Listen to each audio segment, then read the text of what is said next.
एक राजकुमारी जो ज्योतिर्लिंग को लेकर चल रही थी। उसके पीछे एक योद्धा था जिसकी आंखों में समर्पण था। और फिर आया अंतिम चित्र, एक नाग जिसने दोनों को चारों ओर से घेर रखा था। उस नाग के सिर पर लिखा था काल। मीरा सहम गई। ये क्या है? उसने धीमे से पूछा।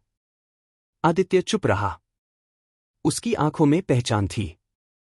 यही वो रात थी जब हम हार गए थे। तभी एक जोरदार झटका महसूस हुआ। गुफा की दीवार हिलने लगी, जैसे कोई छिपी हुई रस्सी खिंच गई हो, और एक गुप्त द्वार खुल गया।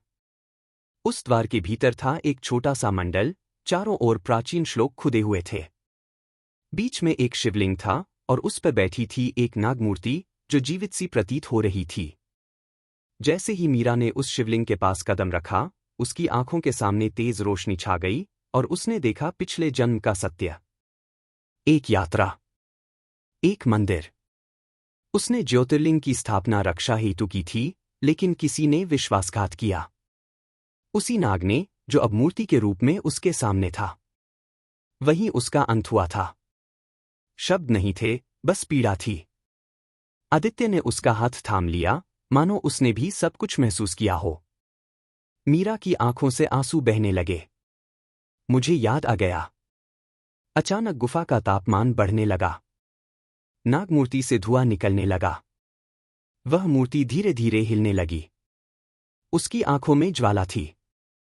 और तभी उसके भीतर से एक आवाज गूंजी। तुमने कर्म जगा दिया है।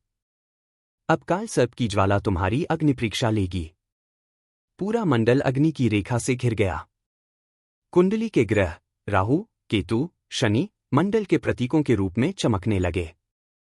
आचार्य देवनाथ की बात याद आई, ग्रह केवल दशा नहीं होते, वे जीवन के रंग और रणभूमि भी होते हैं। मीरा अब गुफा के केंद्र में खड़ी थी, बीच में शिवलिंग, चारों ओर ज्वालाएं। उसने आंखें बंद की, दोनों हाथों से शिवलिंग को छुआ और बोली, मैं इस युग के पाप से नहीं भागूंगी। जो बीता है उसका सामना करूंगी। जो घट रहा है उसे समझूंगी। और जो आने वाला है उसे बदलूंगी।